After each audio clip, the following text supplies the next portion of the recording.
I'm discovering that the better editing system, even for audio only, is Final Cut Pro, which is a video editor. Here I've got the same clip loaded into Logic Pro X, and I found that, for me to make an edit, I have to, it's a bunch of mouse moves.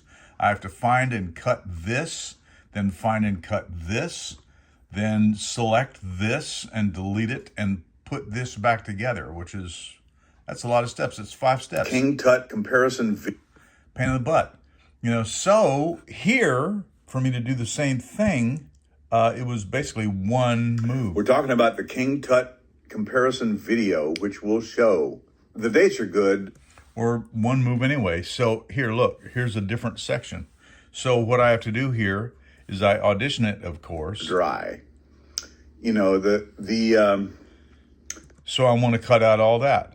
So I'm going to, of course I have to select both places. So I'll cut that and then select this. And when I select it and punch delete, the gap automatically closes for me.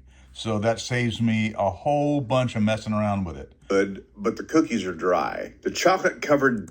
So even for audio only, Final Cut Pro is now my editor of choice.